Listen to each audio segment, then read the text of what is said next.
514 Incarnation of God is sought by the followers of devotion, Bhaktas. It is Dravidian or Semitic culture. Shiva is set up here by self exertion, Sri Ramakrishna.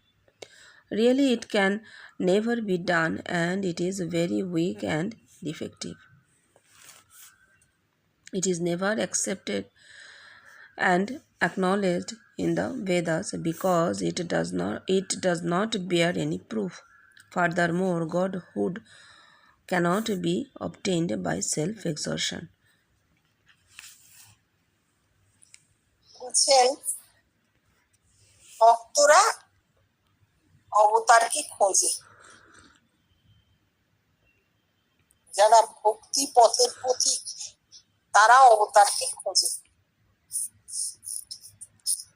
ঠাকুর বলছেন, ঠাকুরেরই কথা, আবার ঠাকুরের কথার রেফারেন্সেই জীবন কৃষ্ণ দিচ্ছেন reference, বলছেন এটা দ্রাবিড়ী বা Semitic কৃষ্টি, ভক্তির কৃষ্টি, দ্বৈতবাদের কৃষ্টি। ঠাকুর বলছেন বসানো শিব, বিবিদিশার দ্বারা শিবকে বসানো হয়েছে।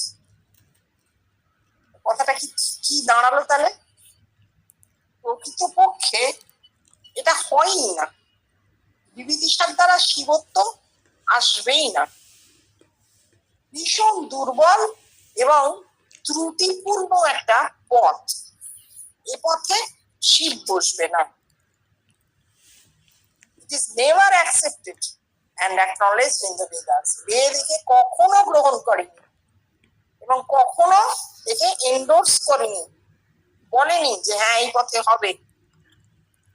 কি করে জানছি?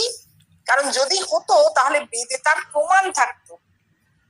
বেদে বিবিদিশার সাহায্যে শিবত্বের কোনো প্রমাণ নেই, অতএব বেদেকে গ্রহণও করেনি, এই পথ অনুসরণ করতেও বলেনি। বরঞ্চ এই কথা বলা যায় যে বিবিদিশার দ্বারা ঈশ্বরত্ব আসে না। কেন বলতো? অহংকার ছাড়া তো বিবিদিশা নেই। আমার অহংকার আমাকে সাধনে প্রবৃত্ত করে, সে যতই উচ্চ প্রবৃত্তি হোক না কেন, আমার অহংকার আমাকে এই সাধন ক্রিয়ায় প্রবৃত্ত করে। আমি মনে করি যে আমার এই অহংকার দিয়ে আমি যে কাজ করব সেই কাজে আমি ঈশ্বরকে ছোঁব। ঈশ্বর বড় না আমার এই জৈব আমিটা বড়? অবশ্যই ঈশ্বর বড়, তিনি অনন্ত। হ্যাঁ, সেই ঈশ্বরও আমি, আমারই ভেতরে সেই ঈশ্বর সত্তা, কিন্তু সেই অনন্ত সত্তাকে আমার এই জীব সত্তা তো ছুঁতে পারে না, যতই সে চেষ্টা করি। আমি আকাশ দেখতে পাচ্ছি, এই আকাশ আমার মাথায়, আমি বাইরে রিফ্লেক্ট করে দেখছি, ঠিক আছে, কিন্তু আমি হাত দিয়ে বাইরের আকাশ ছুঁতে পারবো না, আর ভেতরের আকাশেও আমি গর্ত করে আঙুল ঢোকাতে পারবো না, অথচ আছে, তার অস্তিত্ব আছে। তাহলে অস্তিত্বটাকে স্বীকার করতে হয়। অস্তিত্বটাকে ছোঁবার জন্য অহংকার নিয়ে ছটফট করে কোনো লাভ নেই।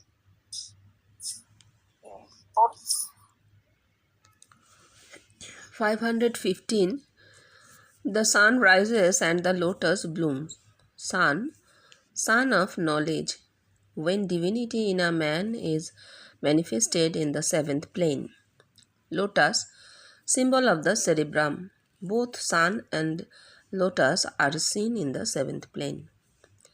Knowledge is compared here with lotus for its purity and beauty.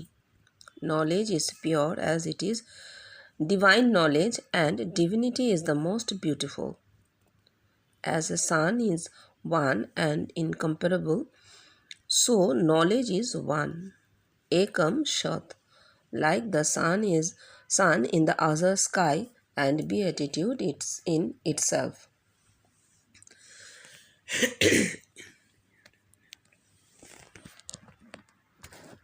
সূর্য উঠলে পদ্ম ফুটে। এখানে সূর্য কি? জ্ঞান সূর্য। অর্থাৎ যখন একটি মানুষের মধ্যে ঈশ্বরত্বের প্রকাশ ঘটে সপ্তম ভূমিতে, সপ্তম ভূমিতে ঈশ্বরীয় চেতনার আলো, সূর্য, জ্ঞান সূর্য, আত্মজ্ঞান। লোটাস কি, পদ্মফুল কি? সহস্রারের প্রতীক। সত্যি সত্যি সহস্রারের যদি ছবিটা, ব্রেনের যদি ছবিটা দেখা যায়, সেটা যেন একটা ঘুমন্ত পদ্ম, সব কটা পাপড়ি খুলে গিয়ে পূর্ণ বিকশিত হয়, তাহলে বোধ হয় স্কালের ভিতর সে আঁটবে না।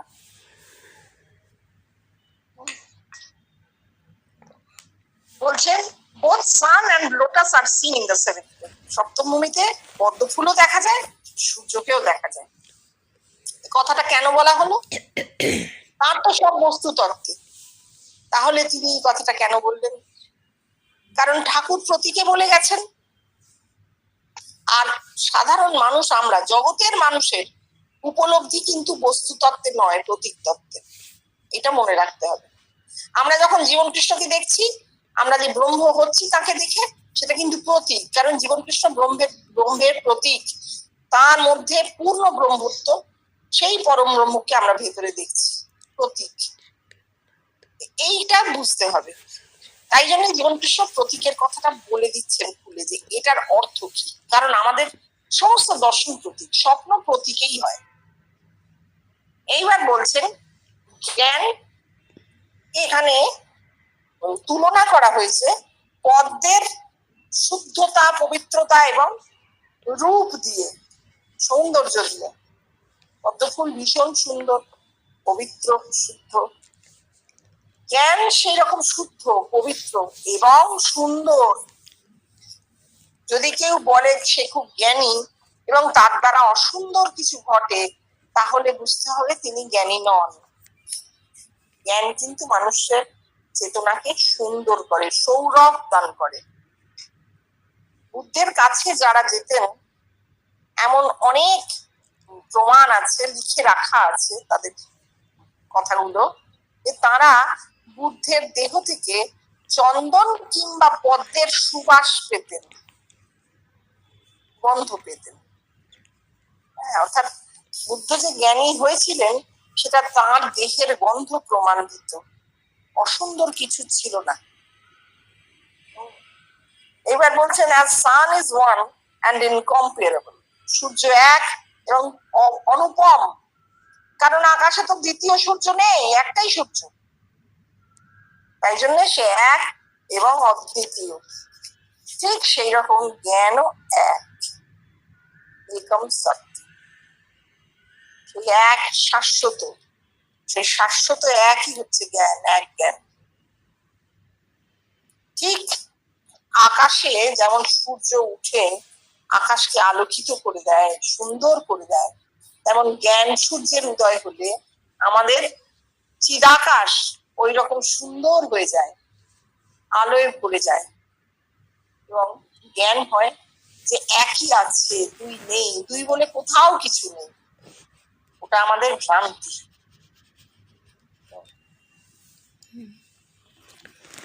516.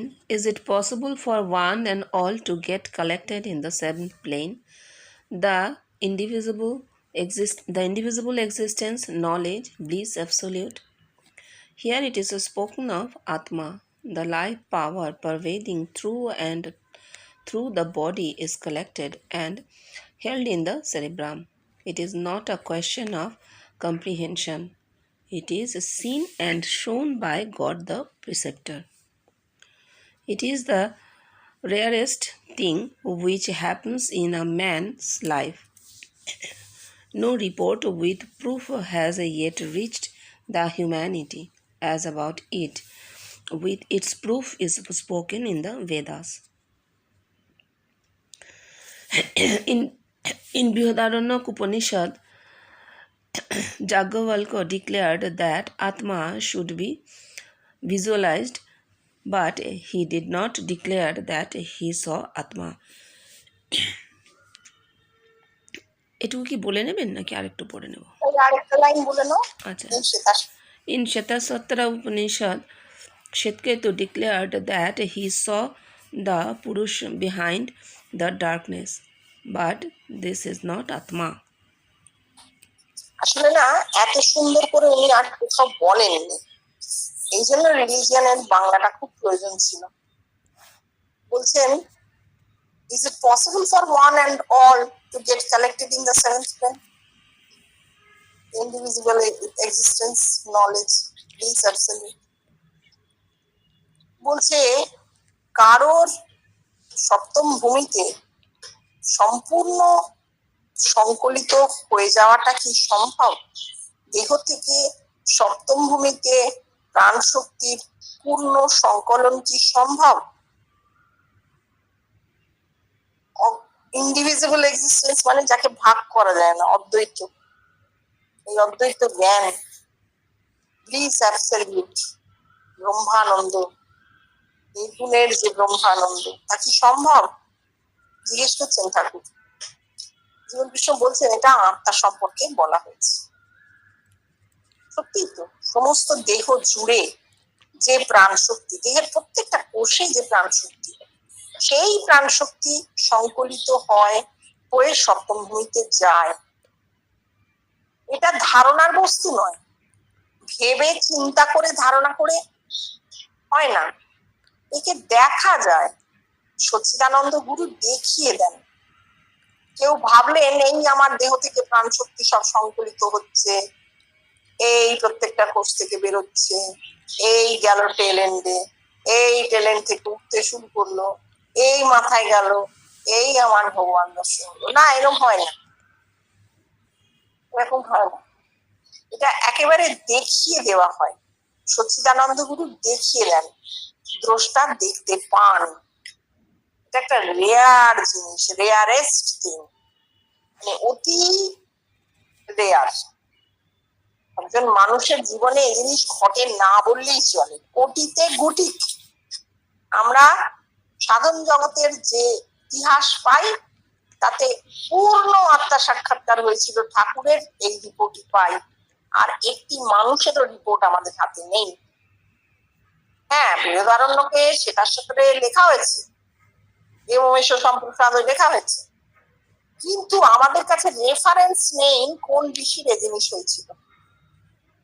সে রেফারেন্স নেই, হয়ে থাকলেও তা চাপা পড়ে গেছে। একমাত্র জানা ইতিহাসে ঠাকুরের এই জিনিস হয়েছে আমরা প্রমাণ পাচ্ছি, ঠাকুর বলে যাচ্ছেন। আরো প্রমাণ পাচ্ছি জীবন কৃষ্ণের মাধ্যমে। বলছেন বৃহদারণ্যকে, বৃহদারণ্যক উপনিষদের যাজ্ঞবল্ক্য কিন্তু বলছেন যে আত্মা অরে দ্রষ্টব্য, আত্মাকে দেখতে পাওয়া যায়, দেখতে পাওয়া উচিত, শুড বি ভিজুয়ালাইজ। তব্য প্রত্যয় যোগ করেছেন, দেখতে পাওয়া উচিত। কিন্তু তিনি বলেননি যে তিনি আত্মাকে দেখেছেন। আমি দেখেছি এ কথা তিনি বলেননি, তিনি বলছেন আত্মাকে দেখতে পাওয়া উচিত। উচিতার্থ দিয়ে তো কথা হবে না। শ্বেতাশ্বতর উপনিষদে শ্বেতকেতু বলছেন তিনি অন্ধকারের পেছনে যে পুরুষ তাকে দেখেছেন, কিন্তু তিনি তো আত্মা নন। শ্বেতকেতু তো সচ্চিদানন্দ গুরু লাভ হয়েছে বলে রেফারেন্স নেই, তাকে তো কেউ ভেতরে আত্মাকে দেখিয়ে দেননি, দেখিয়ে আত্মায় লীন হয়ে যাননি, ত্রিপুটি অবস্থা তো তার হয়নি। তিনি বলছেন অন্ধকারের পেছনে আমি আত্মাকে, পুরুষকে দেখেছি, সে পুরুষ আত্মা নয়। তারপর Zoroasters of Persia did not declare seeing of the Atma.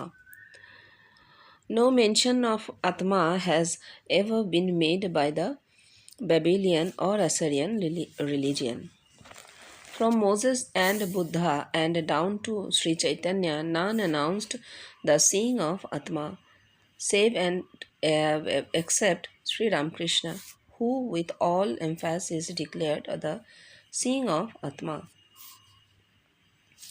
Here a difficulty crops up in his emphatic declaration, as the seeing of the Atma is immediately followed by seeing the seer of Atma by innumerable people within their own bodies, irrespective of caste, creed, or anything else. It is so depicted in the Vedas when the globe was half enveloped in the darkness of ignorance. We find in our everyday experience the very identical cosmic law still stands good and runs the same course as it was with the rishis in the days of yore. হ্যাঁ, বলছেন পারস্য যে জরথুষ্ট্র, মানে জরথুষ্ট্রের কথা আমরা সবাই খুব কম জানি, তাকে নিয়ে লেখাপড়া আলোচনা খুব কম হয়, কিন্তু পার্সিয়ানদের কথা এই জন্য বলা উচিত, তারা অগ্নি পূজা করে। জরথুষ্ট্র অগ্নির উপাসক ছিলেন, প্রথম একজন অবতার বলে মানে ইতিহাসে তার নামটা আছে। আদিপুরুষের নাম আমরা জানি না, কিন্তু জরথুষ্ট্রের নাম আমরা জানি। কিন্তু তিনিও বলেননি যে তিনি আত্মা দর্শন করেছেন, তার আত্মা সাক্ষাৎকার হয়েছে এ প্রমাণ তিনি রেখে যাননি, বলেননি। ব্যাবিলনিয়ান বা আসিরিয়ান ধর্মগুলোতেও কোথাও আত্মার কথা নেই।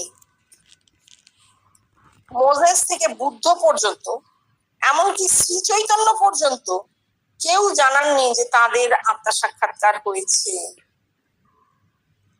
একমাত্র ঠাকুর বললেন যে মাইরি বলছি, দেখেছি, এই ঠিক যেমন তোকে দেখছি।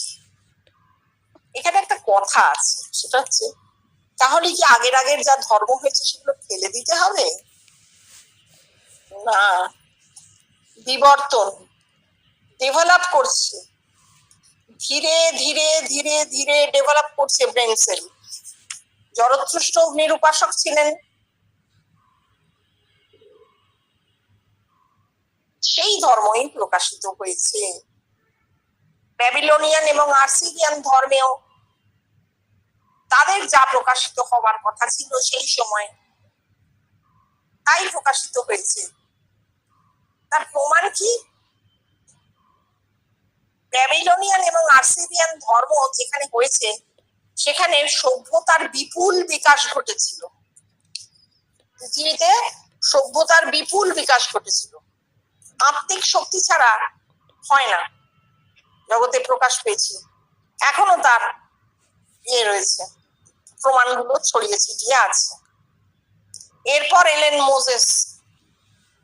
মোজেস সম্পর্কে একটা কথা বলা উচিত, এই সময় দাঁড়িয়ে খুব দরকার। সেটা হচ্ছে মোজেস একটা দ্বন্দ্বের ধর্মের জন্ম দিয়ে গেছেন। কেন? তার কারণ তারা পরাজিত এবং পদদলিত একটি জাতি ছিলেন। তারা মিশরে দাস হিসেবে ছিলেন, আর নিজেদের দেশেও তারা ভীষণ মারামারির সম্মুখীন হয়েছেন।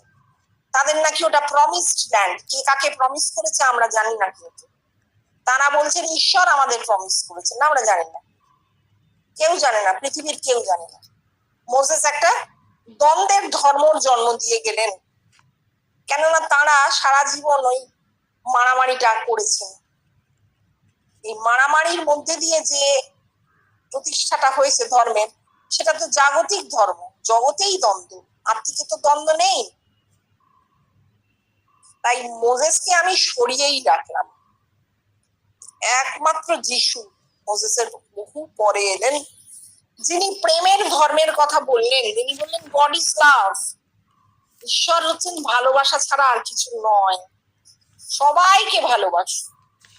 কতবার তুমি তোমার প্রতিবেশীকে ক্ষমা করবে? 777 বার, মানে আজীবন ক্ষমা করবে। মানুষের দোষ ধরো না। কেন? আমি, আমার পিতা এবং তুমি, তিনি এক। Father, son and the holy ghost, তিনি এক। এই যিশু প্রথম বললেন, কিন্তু যিশুরও আত্মা সাক্ষাৎকার হয়নি। হয়নি মানে ডেভেলপ করেনি। সেলগুলো ডেভেলপ করতে হবে, তো শরীর প্রস্তুত হতে হবে, সেটা নেচারে হবে, ন্যাচারাল ল। চৈতন্যের সময় অনেক ডেভেলপমেন্ট হয়ে গেল। কেন? সাকারে অবতরণ ঘটে গেল, দেহের মধ্যে কৃষ্ণের অবতরণ ঘটে গেল। সমাধি এবং সমাধি থেকে জাগরণ একদম খুব সহজ হয়ে উঠলো। বোঝা যাচ্ছে যে দেহটা তৈরি হয়ে গেছে, দেহটা বিবর্তনে, মানুষের দেহ তো বিবর্তনে অনেক কিছু পরিবর্তন হয়েছে, আমরা তো জানি। যারা অ্যানথ্রোপোলজিক্যাল সার্ভে টার্ভে করেন, ওসব নিয়ে লেখাপড়া করেন, তারা জানেন মানে অনেক ব্রেন ক্যাপাসিটি বেড়ে গেছে চৈতন্যের সময়। তবু আত্মার সাক্ষাৎকারে সেলটি চাপা পড়ে রইল। হলো তারও 500 বছর পরে আরো শরীর তৈরি, একদম উন্নত শরীর, ব্রেন একদম প্রকাশোন্মুখ, স্ফুটনোন্মুখ মাথা। আমরা ঠাকুরের যে ছবি দেখতে পাই, জীবন কৃষ্ণ বলছেন এইরকম কাঁদোলা চওড়া আসিরিয়ানদের মতন এরম চেহারা বীরভূমের একজন ব্রাহ্মণ, দরিদ্র ব্রাহ্মণের ঘরের ছেলের কি করে হয়? নেচারে হয়েছে, প্রকৃতিতে ঠাকুরের দেহটি এমন হয়েছে। কেন? তার মধ্যে আত্মার সাক্ষাৎকার হবে। ঠাকুর জোরের সঙ্গে বললেন, দেখেছি। এইবার বলছেন, এই যে তিনি জোর দিয়ে বললেন, এর মধ্যে একটা কথা আছে, একটা সমস্যা আছে। যদি কারোর আত্মার সাক্ষাৎকার হয়, তাহলে তাকে জগতের অসংখ্য মানুষ নিজের দেহের মধ্যে দেখবে। জাতি ধর্ম নির্বিশেষে কোনো ভেদ থাকবে না। অভেদ অবস্থায় জগতের বহু মানুষ তাকে নিজেদের দেহের ভেতরে দেখবে। আত্মার সাক্ষাৎকার যার হবে, সেই আত্মার সাক্ষাৎকারী রূপ মানুষ ভেতরে দেখবে। ঠাকুর জোরের সঙ্গে বললেন বটে, কিন্তু এই ঘটনাটা ঘটেনি। বেদে কিন্তু এই কথা বলা হয়েছে। Love was half enveloped in the darkness of ignorance. যখন জগতের অর্ধেকটাই অন্ধকারে ঢাকা, সেই সময়তেও কিন্তু বেদ এই কথা বলে গেছে। এবং এস সম্প্রসাদ তস্মাৎ শরীরাৎ সমুত্থায় পরম জ্যোতির উপসম্পদ্য আত্মা সাক্ষাৎকার অসমাপিকা ক্রিয়া সমাপ্ত হলো কখন? সেন রূপেণ অভিনিষ্পত্তিতে। তার রূপ হাজার হাজার মানুষের মধ্যে ফুটে উঠবে। সেইটা হলো না, হলো কখন? আমরা দেখছি, জীবন কৃষ্ণ বলছেন আমাদের প্রতিটি দিনের অভিজ্ঞতায়, যে সেই আইডেন্টিক্যাল কসমিক ল, সেই এক প্রাকৃতিক নিয়ম, প্রকৃতির ন্যাচারাল ল, কসমিক ল, মহাজাগতিক নিয়ম এক আছে, একভাবে সে ক্রিয়া করে চলেছে ঋষিদের সময় থেকে এখনো পর্যন্ত। একম সত্য।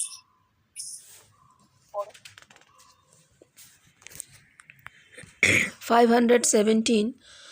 Bharadwaj and other rishis eulogized Ram and spoke, O Ram, you are that indivisible existence, knowledge, bliss absolute.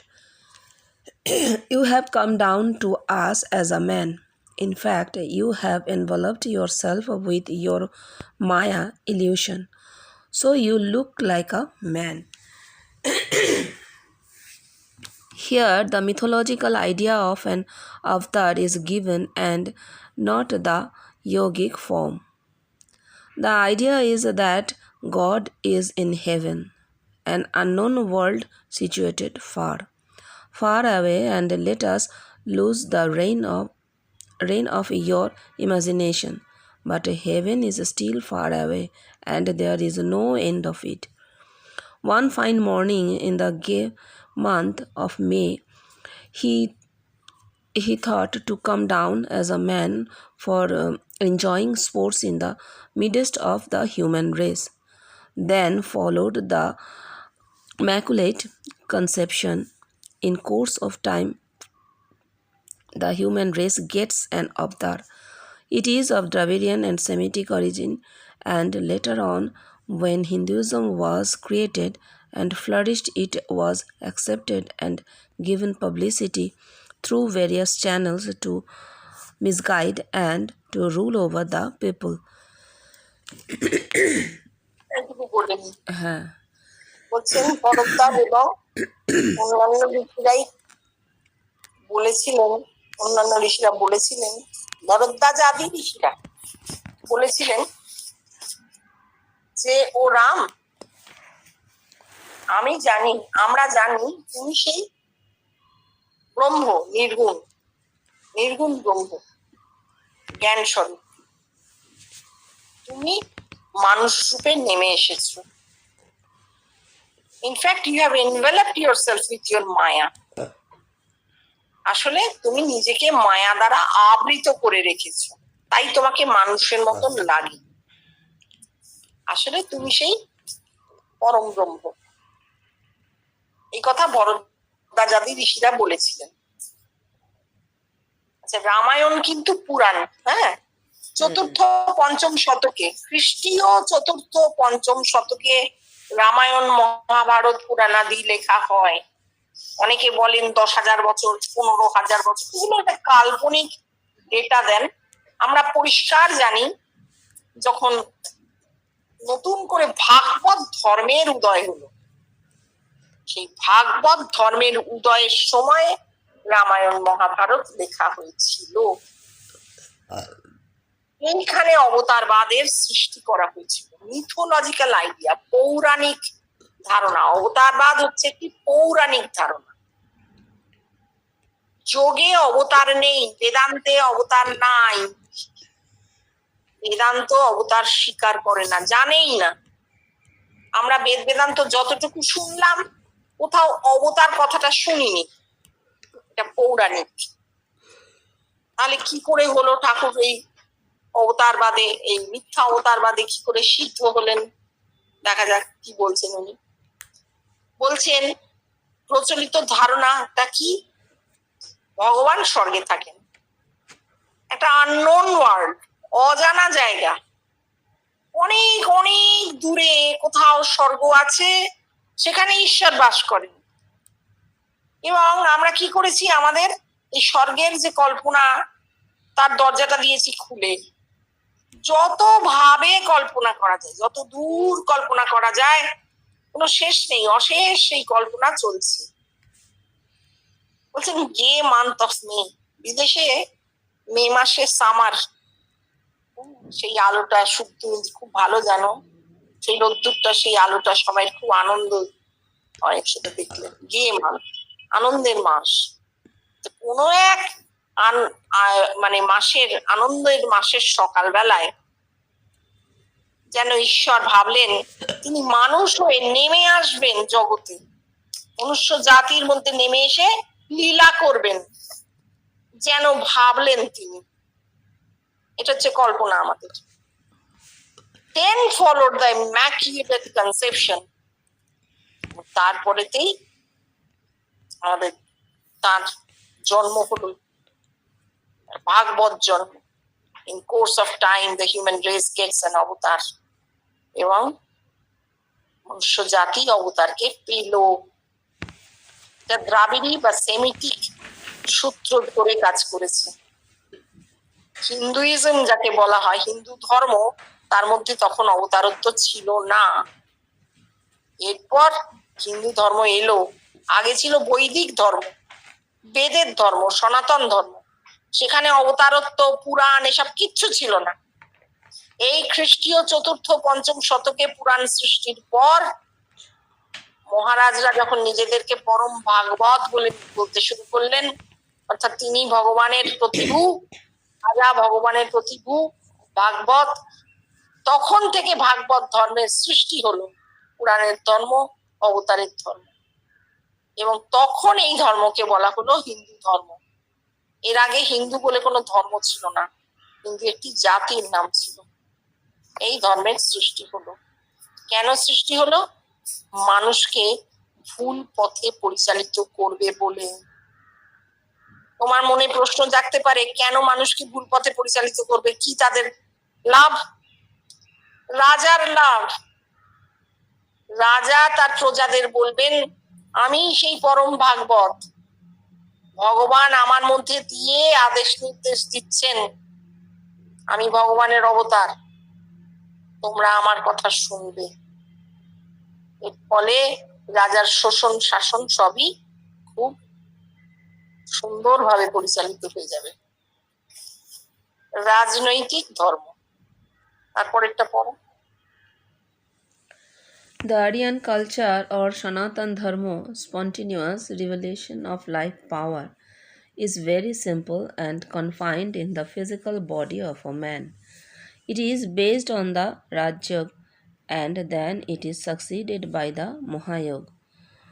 The former is individualism, Beshti, individual, and the latter is universalism, Shamoshti, universal.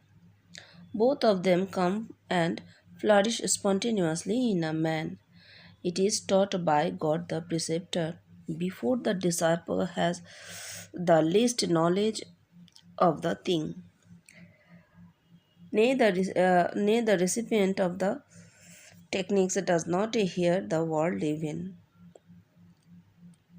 The followers the follows a galaxy of realization until a man gets the mannequin form within him and it has been declared as an avatar or incarnation of God and not God himself yet. Here ends Avatarvad. In a man there is a mannequin form, Sri Ramakrishna. Then follows Godhead or Brahma. Up to আচ্ছা, করে নাও। Up to Avatar, there is no outward proof of the attainment, save and accept. You have got to believe. But when a man becomes Brahma, the proof will be borne by the human race, and it is very assertive and positive as they shall see him within their own bodies. They shall hear the singing of the same form their wife, sons, daughters, father, mother, brothers, friends, and neighbors. It is but evolution of the life power. আচ্ছা, অবতারের তো স্বর্গীয় জন্ম হলো, ইম্যাকিউলেট conception, মানে যেভাবে মানুষ জন্মায় সেভাবে তারা নাকি জন্মান না। যিশুর জন্ম হয়েছিল ঈশ্বরের পুত্র, তিনি ভার্জিন মাদারের কোলে। হ্যাঁ, চৈতন্যর মা বা আরো বুদ্ধের মা সব স্বপ্ন পেয়েছিলেন, স্বপ্নে জন্ম, স্বর্গীয় জন্ম, যেন সাধারণ নারী পুরুষের মিলনে তাদের জন্ম হয়নি, এরকম প্রচার করা হয়েছে। এই পৌরাণিক অবতারবাদ ছাড়িয়ে আমরা এবার সনাতন ধর্মে প্রবেশ করি, দেখি কি বলা হয়েছে। বলছেন আর্য যে কৃষ্টি বা সনাতন ধর্ম, সেখানে স্পন্টেনিয়াস রিভিলেশন অফ লাইফ পাওয়ারের কথা আছে, প্রাণ শক্তির স্বতঃস্ফূর্ত বিকাশ বা প্রকাশ, এই কথাই আছে। এটা খুব সহজ এবং একজন মানুষের দেহে, ফিজিক্যাল বডি, ডাহা দেহে বর্তায়। এটা রাজযোগের উপর ভিত্তি করে হয় এবং অবশেষে মহাযোগে সমুন্নত, মহাযোগে পরিণতি পায়। প্রথমে একজন মানুষের দেহে রাজযোগ থেকে সূত্রপাত হয়, ক্রমে সেটা মহাযোগে পরিণতি পায়। প্রথমটা বেষ্টি রাজযোগে একটি দেহের মধ্যে ঘটছে এবং দ্বিতীয়টি সমষ্টি মহাযোগে বা বিশ্বব্যাপিত্ব, সমষ্টি বা বিশ্বব্যাপিত্ব মহাযোগে। দুটো জিনিসই কিন্তু একসঙ্গে হয়, both of them come and flourish spontaneously in a man. দুটো জিনিসই একজন মানুষের মধ্যে, এই রাজযোগ এবং মহাযোগ, বেষ্টি ও সমষ্টি, যুগপৎ হয় একজন মানুষের মধ্যে এবং বিকশিত হয়। প্রথমে কি হয়, সচ্চিদানন্দ গুরু আসেন, শিষ্যকে জ্ঞান দান করেন। না, শুধু তা নয়, the recipients of the teachings does not hear the word even. কি জ্ঞান তিনি দান করছেন সেটা কিন্তু, যাকে জ্ঞান দান করছেন তাকে তো শিষ্যই বলি আমরা, শিষ্য কিন্তু কিছুই শুনতে পাচ্ছেন না, কোনো শব্দই শুনতে পাচ্ছেন না, অথচ জ্ঞান আসছে, বাক্য নেই, জ্ঞান আসছে। এবং তার ফলে কি, তারপর কি হয়, এই আত্মা সাক্ষাৎকারের পর সচ্চিদানন্দ গুরু দেখিয়ে দিলেন, জ্ঞান দিয়ে চলে গেলেন। গ্যালাক্সি অফ রিয়েলাইজেশন, মানে হাজার হাজার অনুভূতি, দেহ ফুঁড়ে অনুভূতি হয়, হতে শুরু করে। কতদিন, যতদিন না সেই মানুষটি শরীরের মধ্যে মানুষ রতনকে দেখতে পান। মানুষ রতন কি? অবতার, ঈশ্বরের প্রতিরূপ। তিনি দেহের মধ্যে দেখতে পান। তিনি কিন্তু ঈশ্বর নন, ঈশ্বরের প্রতিরূপ, এটা মনে রাখতে হবে। Not God himself yet. একে বলছে অবতারবাদ, ঈশ্বরের প্রতিরূপ দেখা যাচ্ছে। In a man there is a ম্যানিকিং ফর্ম, মানুষের মধ্যে মানুষ রতন আছে, ঠাকুর বলছেন। এরপর ব্রহ্মত্ব, এই অবতারবাদ শেষ হয়ে গেল, তারপর ব্রহ্মত্ব একজন মানুষের মধ্যেই হচ্ছে। আপ টু অবতার there is no outward proof, বাইরে কোনো প্রমাণ নেই, জগতে অবতারবাদের কোনো প্রমাণ নেই, বিশ্বাস করে নিতে হবে, শুধু বিশ্বাস করতে হবে যে হ্যাঁ উনি অবতার। কিন্তু একজন মানুষ যখন ব্রহ্ম হন, তখন সমস্ত জগৎ, সমস্ত মানব জাতি সেই প্রমাণ বহন করে, তিনি জানতে পারেন তাদের কাছ থেকে। এটা কিন্তু খুব অ্যাসার্টিভ, মানে একদম কি বলবো, প্রমাণিত সত্য এবং পজিটিভ, ইতিবাচক। কারণ মানুষ তাকে তাদের নিজের দেহের মধ্যে দেখে, দেখে তারা কি করে, নিজের স্ত্রী, সন্তান, কন্যা, বাবা, মা, ভাই, বোন, বন্ধু, প্রতিবেশী, সবার কাছ থেকে সেই একই কথা শুনতে পায় কি না, তারাও তাদের দেহের মধ্যে এমন একজন পুরুষকে দেখেছেন। এই হচ্ছে ব্রহ্মত্বের প্রমাণ। অবতারের প্রমাণ নেই, ব্রহ্মের প্রমাণ আছে। যিনি ব্রহ্ম হচ্ছেন তিনি নিজে জানেন না যে তিনি ব্রহ্ম, জগৎ তাকে জানিয়ে দেয় প্রমাণ পেয়ে যে আমরা তোমাকে ভেতরে দেখেছি, তুমি সেই Brahman. It is but evolution of the life power. এই হচ্ছে প্রাণ শক্তির বিবর্তন। যখন কেউ জিজ্ঞেস করেন আগে কেন হয়নি, তাহলে কি ঠাকুরকে ছোট করা হলো, তাহলে কি এর আগে যারা এসেছেন তাদের কিছুই হয়নি, তাদের আসলে বোঝানো যায় না যে এটা বিবর্তন। আমার হয়তো 100 পুরুষ আগে যিনি ছিলেন, আমার সেই মা হয়তো রান্না খাবার খেতেই জানতেন না, কারণ বিবর্তনে তখন হয়তো রান্না ব্যাপারটা আসেই নি।